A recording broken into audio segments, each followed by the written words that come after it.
Stronger teams, smarter plays. This is Hustle and Heart. Let's get to work. All right, straight from Ironclad's season journal, entry 2. The break room feels different now, more like a locker room than a lunch spot. Last week's wake-up call from coach still hangs in the air, like the smell of sweat after practice. Nobody wants to be caught coasting, not after Eddie got put on notice. You can see it in the little things. Dana is taking even more initiative, Marcus running his new checklist so the next shift doesn't walk into a mess. No one told them to, they just decided that's the standard now. It's not perfect. Some of us still eye the clock, still scroll our phones when we think no one's looking. But you can feel the shift, the hum before kickoff when everyone knows their name could be called. Maybe that's what culture really is. Not posters on the wall, but the unspoken tension that says every day is tryouts. The locker room isn't a place, it's a choice we carry in. And for the first time in a long time, it feels like Ironclad has a shot at playing like a real team. I mean, you can feel that, right? I get goosebumps, like you show up and it's not just do your shift, it's tryouts every day. It reminds me of when I first started running early morning crews. We'd stumble in, heads down, no vibe. So I started this gear check. 2 minutes, hydrate, check safety stuff, call out what's weird today. Suddenly, we're not just random people. Now it's a crew. And you know what? Those 3 minutes, cut mistakes fast. Like, fewer missing shovels. More, hey, is this blade sharp? Same start, more heart. And it's not magic either. There's real research behind rituals and pre-performance routines. They lower anxiety, boost performance. Doesn't have to be complicated. Even 60 seconds, team checks in, think for a minute, mentally run through the day, call out the risks. We got what we need. Adds this little shield to the day. It tells your brain, game time. It's like attention judo for your brain. Doesn't matter if you're on a warehouse floor or at a spreadsheet. Let's make this practical. Let's roll a head-up huddle. Just like in the kitchen, say you're opening a morning shift. Okay, Jake, you're the crew leader. I'm one of your staff. Miles, you're backing us up. Yep. All right, team. Huddle up. Take a minute to visualize a kick-ass breakfast service. Tools, gloves, knives, aprons, all set. Today's risk, anybody? Fryer's still a little unpredictable. Can we keep an eye? Copy that. I'll be the helper for fryer oil checks. One standard, clean pass before first order. All right, break. Feels almost silly, but that's exactly how you clip anxiety at the root, no matter what your job title is. Rituals create belonging, yes, but mostly they create readiness. And here's the kicker. Rituals aren't just routines. They're the small, steady plays that tell your brain, I'm ready, and tell your team, you can count on me. And here's the kicker. Rituals aren't just routines. They carry meaning. They flip the switch in your head from I'm doing tasks to I'm ready to perform, and that emotion is what makes them stick. If you start your day with a huddle, you're more focused, safer, and just ready to play, more like a team, less like a crowd. None of this needs permission from a manager, just someone calling the play. Let's get real. The best sports teams, they have each other's backs, but they also call each other out when it counts. Make it safe to say it. That's the mantra.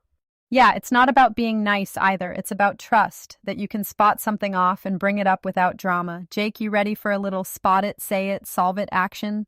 Absolutely. Set me up. Okay, we're on a restaurant shift. Plates going out. I notice a missing side.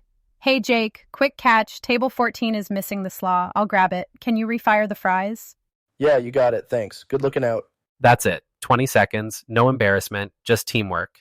This is how pure accountability beats manager-only enforcement because it's faster, it builds trust, and nobody's left guessing what's okay to let slide. This is what championship teams do. I think about Marcus from the journal. He started doing his tool checklist every day, not for credit, but so nobody on the next shift got burned. Zero manager push.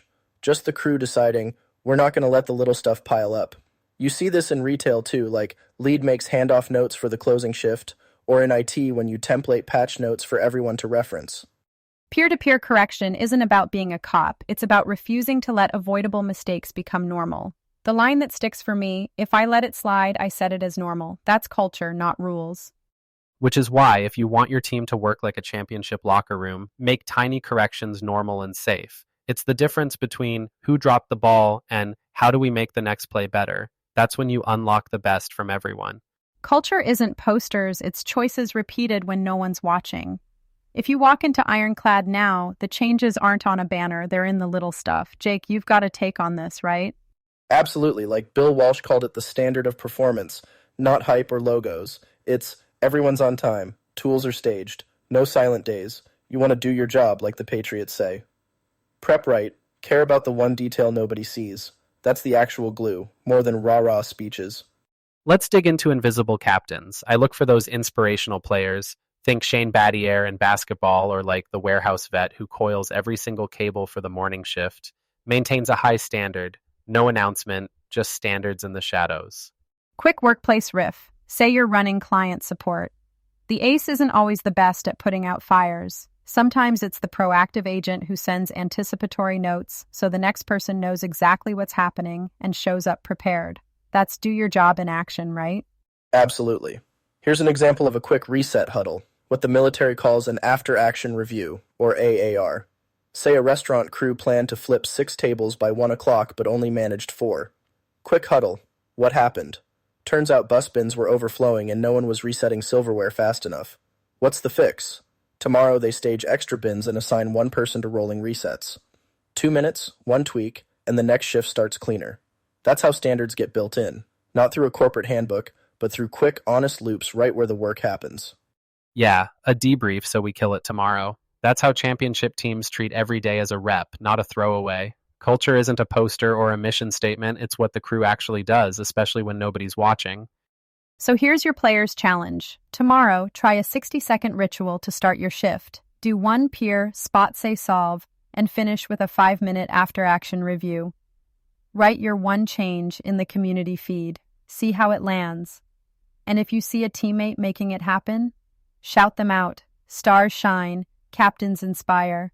Don't wait for someone up top. This playbook's for every single person on the job site or in the office, face-to-face or remote. You want to get better? It starts with a habit, not a permission slip. And don't forget, action is what makes this stick. We want you to be the best, not someday, today. And be sure to check out the game and the additional resources it has. Coach with this creepy, strange voice. I love it. You have been listening to Hustle and Heart. Remember, champions aren't born, they're built on small daily choices.